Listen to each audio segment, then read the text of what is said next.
So Ed Orgeron was on OTB today, his weekly interview with Jordy and T-Bob, and he talked a lot about the draft, as you'd expect, and the recruiting benefit of that. But the other thing, too, which is interesting, is whenever you think of it practically, and you have 14 guys drafted and 6 more signed free agent contracts, you're losing 20 guys to the NFL.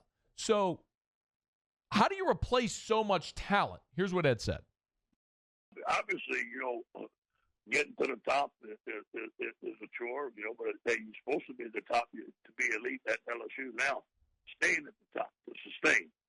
And it's the next man up there. You know it, T-Bob. And our guys are eager, man. We got some good young players that haven't had their chance to play. Miles Vernon, I think, is going to be an outstanding quarterback, along with the 2 other quarterbacks that we have. We got 3 great running backs that nobody's seen. Keyshawn Butte coming back. We got Dare Rosenthal at left tackle. I'm excited about our defense. We are loaded on the front 7. We got Derek Stingley, who probably, if you look at Derek Stingley and Jamar Chase, you throw them in this draft, and there's something that nobody has ever seen. So we have a good nucleus of players. We have a good nucleus of coaches coming back. But, again, we have to prove it. This team, this past team, had the want-to. This team's got to gel. They got to have the want-to.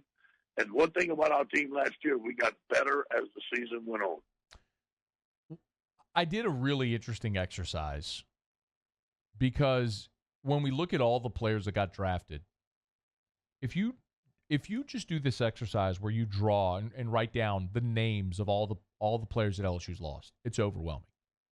Joe Burrow, Clyde Edwards-Helaire, Justin Jefferson, Thaddeus Moss, Lloyd Cushenberry, Damian Lewis, Sadiq Charles, Adrian McGee. You flip over to defense, and you're like Rashard Lawrence, Braden Vahoko, Kaylavon Chasson, Patrick Queen, Jacob Phillips, Michael Divinity, Christian Fulton, Grant Delpit, Blake Ferguson. And you're going, like, they're going to stink, right? I mean, you're thinking, you lost everybody. But then if you do a completely separate exercise, and you go, man, look at everything LSU's got coming back.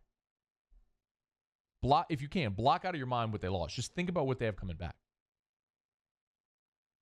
Ed Ingram, Austin Deculus, Jason Hines, Dare Rosenthal, all who have started games at the college level, and a 5-star in Cardell Thomas, who we haven't seen yet. You got a 4th-year quarterback who's been waiting his turn. You got 3 running backs that were recruited top 10 in the nation at their position. You got the Biletnikoff Award winner back, the best receiving tight end in the history of 24/7 sports. You got 4 defensive tackles that all played key roles for you last year with Neil Farrell, Glenn Logan, Apu Ika, Tyler Sheldon. You look at linebacker, you just signed the #1 grad transfer in the country at inside linebacker, and you've got Damone Clark and Micah Baskerville back. Marcel Brooks is a freak show that's going to fit in somewhere for you. You've got the best cornerback in the country in Derek Stingley. Maurice Hampton emerged late last year. Oh, by the way, Jacoby Stevens is back for his 5th year. And you get Todd Harris back off of injury.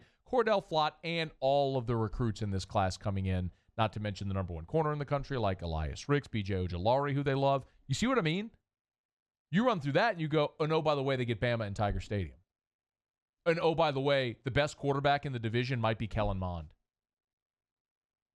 All of a sudden, you start feeling a lot better about things, don't you?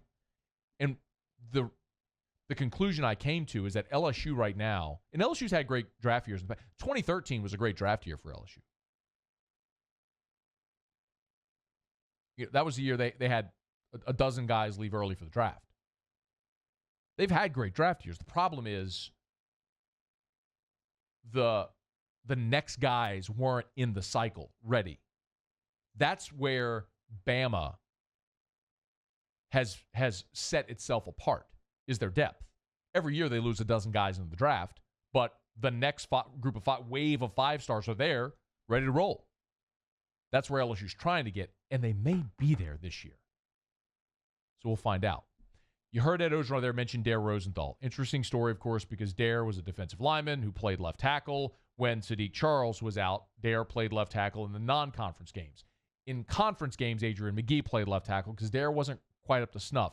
But Dare left school, and Ed Orgeron said wasn't with the program what they were hoping to have him back, but he wasn't in school. He had to take care of some stuff. listening to Ed Orgeron today, sure seems like Dare Rosenthal's back. You can, there was a defensive lineman coming out of Faraday High School. We always thought that he'd be a left tackle. It took a little time to move that to get that D-line mentality out of him. And then all of a sudden, these bowl practices are really good for young players. Yeah. T-Bob, you know it. That's where you see the next guy up start to step up. Dare Rosenthal was kicking butt every day. Wow. I'm talking about grabbing people and throwing them to the ground. I think he's going to be a great left tackle. He had to leave the school for off-the-field problems. He's gotten that straight. I'm confident of that for now. Talking to Coach Craig, he's been a leader in these Zoom meetings. He's working out. I think when he comes back, I feel good about our offensive line. The reason I feel good about our offensive line is because of James Craig and the job he's done. That's true. They get here, he's going to be developed. We have an NFL coach on the offensive line. We're lucky to have Coach Craig. So Dare Rosenthal apparently is back. He's been a leader in the Zoom meetings and was apparently emerging in bowl practice. If he's back, that's your starting left tackle. And now Chasen Hines maybe plays center. And Cardell Thomas is your left guard. Ed Ingram and Austin Deculus are on the right side. You see what I mean? Like, all of a sudden you start to look at what's there and you go, I actually feel pretty good about all that, despite everything they lost. One more from Ed Orgeron. Of course, the NCAA has increased the amount of time that coaches and players can spend via video conference to 8 hours. He explained what they're doing. The 8 hours of Zoom meetings, that gave our guys a lot of work on fundamentals, a lot of work on install. We've kept the same installation schedule as we would have in the spring, so everything is in.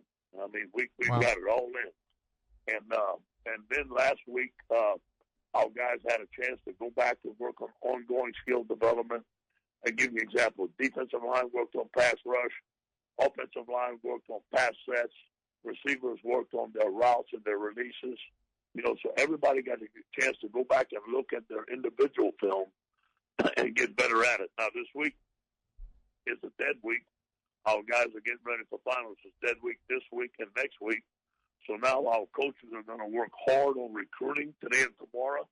It's going to be a big day. I will talk to every top recruit and their parents today and tomorrow. The guys that I didn't talk to on Saturday night, I talked to a lot of them on the draft. And then we're going to start preparing for next year's opponent. And we're going to get ahead. We're going to listen to what the governor has to say today. I don't know when we'll come back to work, but obviously we're going to follow his rules. Yep. And hopefully we can come back to work soon and get things back to normal. Ed Orgeron, again, if you want to hear the full interview, off the bench, 1045ESPN.com, on demand, is weekly set there with Jordy and T-Bob.